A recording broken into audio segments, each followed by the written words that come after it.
All right, what's up, everybody? Welcome back to the channel. And as promised today, I'm going to be taking you guys through my personal Lego collection. But before I get started today, I kind of wanted to update everybody on the state of our eBay auction buying and selling experiment, so to speak. So I did end up selling the Race and Chase pack and the Arctic Expedition, the snowplow thing we built on the last video. I sold them together, and they brought a whopping $5.51 on eBay. Now, for some perspective, I had spent about $60 acquiring both sets. And by the time you calculate in eBay's fees, shipping, and everything else, I made a whopping $3.31. So that's approximately a $47 loss. So we will no longer be doing those kind of videos on this channel because I am not a billionaire. And if I was a billionaire, I would probably be spending my time building crappy electric cars and hostily taking over our government. So I probably wouldn't have time for Legos. So we're just going to stick to what we know. And what we know today is I'm going to show you my Lego collection top to bottom. So stick around. And so since we're in the office, we're going to start right here on this shelf behind me. And we have a selection of adventurers kits ranging from 1998 to 2001. And so we have the Scorpion Tracker, the Bi-Wing Baron that you saw built in the previous video, and the Island Racer, which you also saw built in a previous video. Moving on from that, we go down here to a Lego VW Beetle. The customization would include custom printed wheels. So beyond that, it is just a stock kit. We have the Beach Bandit set from, I believe, 1993. And then over here, we have a custom built mock out of the original VW camper. It is converted to be a VW Type 2 truck with dual jewel cases and a custom roof rack on top. Moving on down further to the next shelf, this might be something you guys have seen in previous videos. It is my mock build of the Hoonigan HQ. So one thing you'll notice is there's been extensive research done to make sure that every piece of this mock was as accurate as possible. And I modeled it after it was just unveiled to the public in 2013 after his public announcement partnership with Ford. So that's where you'll see a lot of the details harkening back to. You also, in this section, have a Hoonicorn version 2 sitting in here with its dual turbo setup. And then in the garage bay area, you will have a mock Hoona truck, as well as his RX-43 car that he would have used during the San Francisco Gymkhana that was Gym 5. I have been in talks with trying to donate this piece to the Peterson Automotive Museum. I haven't quite heard back on that yet, but they are getting ready to launch a Ken Block memorial exhibit, and I would be more than honored if they would actually end up taking this piece. So that is a plan I have, or a hope I have anyway, for this piece moving forward, that maybe you'll be able to view this at a museum gallery near you. Moving down to the next shelf here, we have the Lego Le Mans Garage. Now this is the piece that kind of really started my mock journey.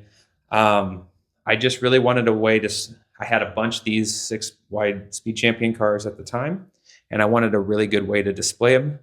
And so I was looking at pictures of Le Mans and decided to make my own garage. So you have the garage space down here at the bottom with all of the race cars lined up and places to work on their cars. And then up from there, I decided to make like a museum gallery complete with like a coffee shop, museum exhibits, interactive places, and then grandstand balcony seating going up from there. So it was just kind of a fun little modular looking piece. The roof comes off, it's all lit up with LEDs, and it comes apart in sections. So it was just a really cool space that I had that I've made fit that shelf just perfectly, and it's been a staple of my collection ever since. And then down here on the bottom, I made 2 small mocks to house a few small sets that I had from when I was a kid. So down here, I've got the Hot Rod Club, which came out in, I believe, 1994, with the additional little hot rod set that would have been in a companion to it, as well as Pizza to Go. And I built this in like a California style setting or a Lego Island style setting. I just felt that that really fit the pieces very well. And then over here we have a throwback to the 1998 Desert Adventurer series. So I built another little Scorpion tracker with the Oasis ambush and a few other pieces. So I had most every one of the sets from this line back in the day. They all have been long since mixed into my Lego buckets, and I have missing pieces here and there. So I just made this little Oasis setting so that I could display some of my favorite characters from that series. And then moving on, we have this small shelf commemorating my love for the Volkswagen bus. So starting from left to right, we have one in lime green with some custom smoothie wheels, and then a Volkswagen panel bus designed to be like a Volkswagen parts bus, both VW and Porsche. Then a Little Miss Sunshine bus in yellow with the standard bay window wheels. And then lastly, we have one in turquoise that's all set up for camping with a canoe and a bicycle on the back. In addition to these four, I also have 8 more sitting out in my garage. Now we have just a selection of the Type 2s on the bottom in the same scale. And then up top, we have a selection of 5 of these same Type 2 buses in multiple colors in micro scale versions, so about 4 wide. And then moving on down below, this is where I keep all of my bulk Lego. So you'll see I have it separated out by color. I have a full container for like minifigures and pieces and stuff like that. Windows, tires, axles, printed pieces, vegetation, all that good stuff. And that's where I keep all of that just tucked in below my desk here. Okay, so before we get to the initial D, I have 2 more rows of mocks. I have my rally row, as I call it.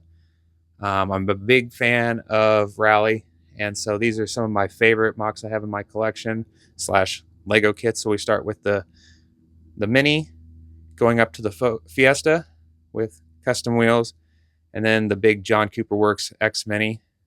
And then I have the Gymkhana 2 STI from Ken Block that I just recently got done making, and I'm super proud of how it came out. I really enjoy having this on that shelf. And then my Audi Quattro rally car with custom wheels as well.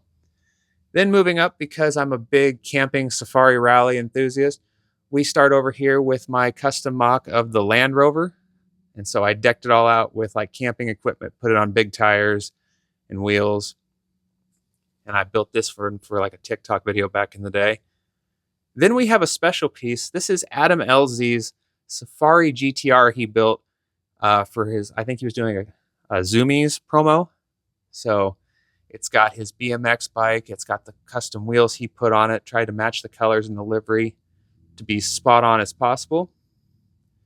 And then I've just got a traditional 911 Safari rally car with the Fuchs wheels. And then one maybe I haven't showed off here, and I'm still kind of playing around with it, but I have this square body Chevy pickup. So this is modeled to be a K20. It's got the custom steel wheels with the hubcaps, and I tried to make it look as realistic to like an 85 model era as possible. I modeled this one after a truck that my grandpa owned that I grew up with. So this one's kind of a personal one, but that's why that's on that shelf. Let's go ahead and move over to the last of what I've got. And of course, it is the initial D, which looks a little different from previous iterations. It's a lot smaller than it used to be. So going from left to right, we've got the posters that kind of surround the model. We've got a replica of Takami's license plate with a custom initial D shelf. You've got Ryosuke's FC from first and second stage, and you've got Keisuke's FD from first and second stage. And then we move on down here to the main streetscape. You start with the Tofu shop. You've got Bunta's Subaru, Takami's Stage 1 before Project D, 8.6, the Bunta and Takami minifigures, and then Itsuki, Iketani, all his friends. You got Impact Blue. You've got Kenta, his 240, the S13 of Iketani.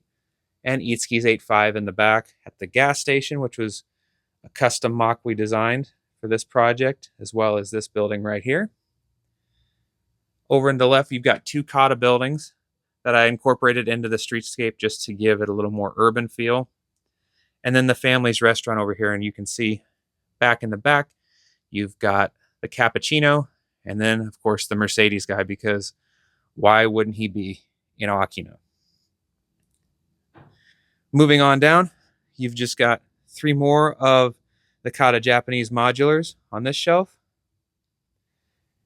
On this shelf here, in front of the manga art, you've got the entire Stage 4 initial D cast. So you've got the support van for Project D, the Project D86, the Project D FD, and the later Stage 5 and 6 version of Ryosuke's FC. On the last shelf, you've got the Japanese Bonsai. You've got Team Emperor over here. And then last, you've got the Night Kids with the GTR and the EG Honda hatch. But that's my collection in a nutshell, top to bottom.